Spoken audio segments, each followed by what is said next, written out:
How's it going, everybody? My name is Zane. Welcome to episode 3. We're gonna talk about 3 important factors of lighting a film, and this also goes for photography as well.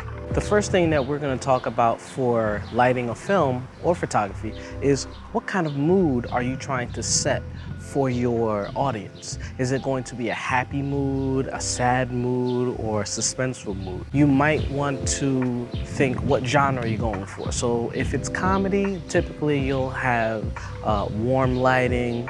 Lighting is usually very even, usually has like a ratio of like 1:2, which technically means that you are lighting one side of the face much brighter than your fill light. So the key light is going to be brighter, and then the fill light is just going to be a stop or 2 down, just to create some dimension so that way everything is not so even. As you can see here, my face is lit by the sun, so it's actually reflecting off of the wall, which is predominantly white, and it's reflecting on me. Behind me is the sun, so that is, as you can see, is separating me, and you can see the rim of the light on my shoulders as well as my hair. Say, for example, this is a comedy. I'm going to make this right now into a comedy color grade, right? Now, we're gonna change it to make it look like it's a horror film. So I'm gonna change it slightly. So this is what it's gonna look like if it's horror-esque. And this is outdoors, the same lighting. Now we're gonna change it to suspense thriller. What kind of lighting could that be? Sometimes you'll have it where maybe it's like a green tint or like a blue tint, whatnot. It kind of depends. Usually, like I mentioned in a previous video, you wanna always search for a reference. So this reference, I'm most likely gonna use the film 7. That one is kind of like a hybrid between horror and suspense. By manipulating the light, you invoke the audience's emotions. So you can actually make them feel sad, happy, and it kind of goes depending on the color scheme that you use. Another factor is guiding the audience's attention. So say the movie starts off and it's very happy, and then all of a sudden, gradually, the color starts changing. It went from a bright comedy and now it's getting darker. A perfect example of the transition might be a movie familiar to some of you, is Shaun of the Dead. In the beginning of the movie, it started off very bright and happy, and then as the movie transitioned, it got a little dark and gloomy, and then some of the color grading changed, the lighting changed. It went from, oh, this is a comedy, to now this is a horror movie. Some of the ways that you can guide the audience's attention is, for example, if I'm walking into a room and I'm lit, and all of a sudden you see a particular object the character needs to follow or needs to find. It's kind of like breadcrumbs for the character as well as the audience to follow. Proper lighting will always help guide the audience's attention to what you want. So that is something that you may use in your narrative process, especially when filming, just to guide the audience's attention to make sure they are following the story. It might not be through dialogue, but it might be through a visual technique. Another way of lighting your set is creating texture, depth, and dimension. A way that you can create depth is by starting off with one light and see what you can do and put the light in different areas and see how it shapes the scene, depending on what it is. If it's a drama scene, see what that one light does.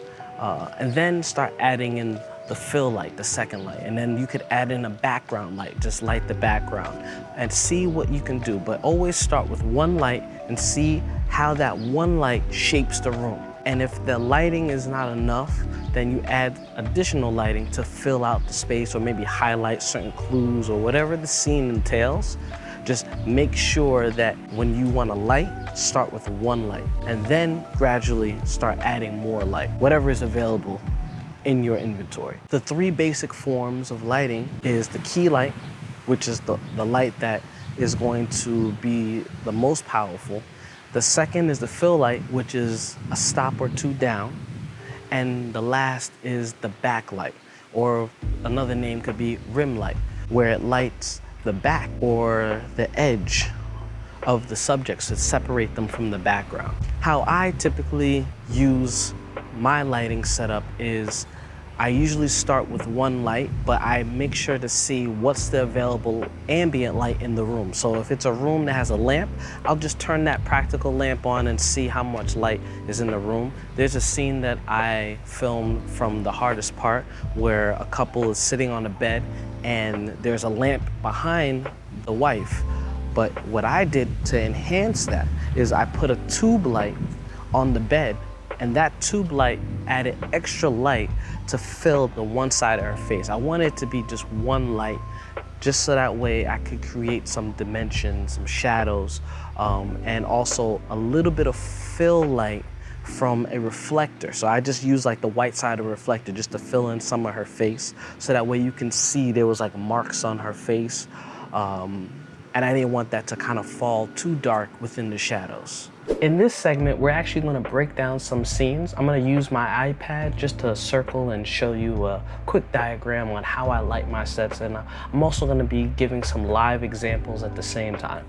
So how I lit this shot was I had a tube light,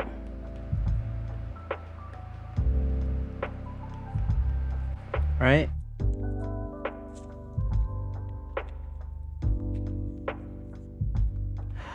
From the bottom up, and this was the practical light,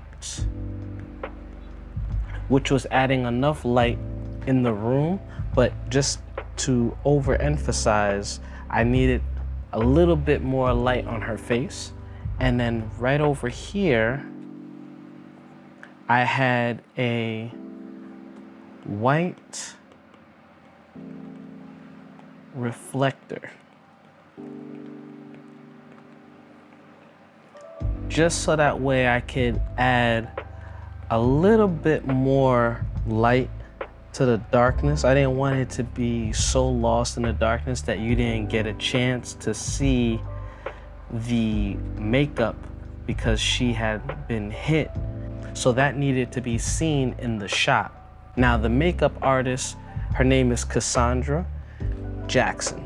She did an amazing job with the makeup, so we had to light the scene just to make sure that people can see her amazing special effects work.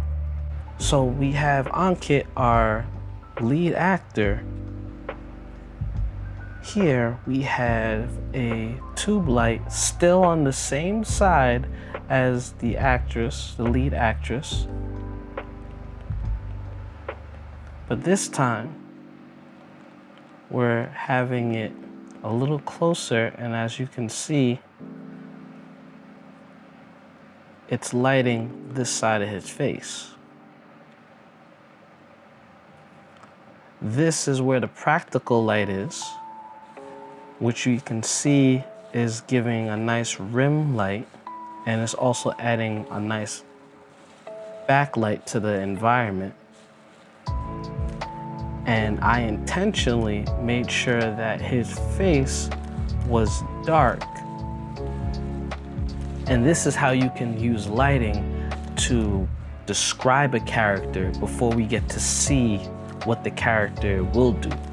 That's why his face is split between light and dark, because his character is conflicted on doing what is right and what is wrong. I have some homework for you to do. So what you're gonna do is, you're gonna do like a 30-second or a minute project, and you just use like a flashlight or your cell phone light, and you're gonna use just that one light to film a scene. And that's gonna give you a very dramatic vibe in your scene. They could be saying anything, but just so you can practice the lighting. And the next time you do it, add a second light, and that will be behind them. And send that over to me. You can send it via email, or you could tag me on Instagram. Also, the most important thing, have fun when filming. Thank you again for watching this video on lighting. Please subscribe and also click the notifications. I will be posting videos every Wednesday at 6 p.m. So stay tuned.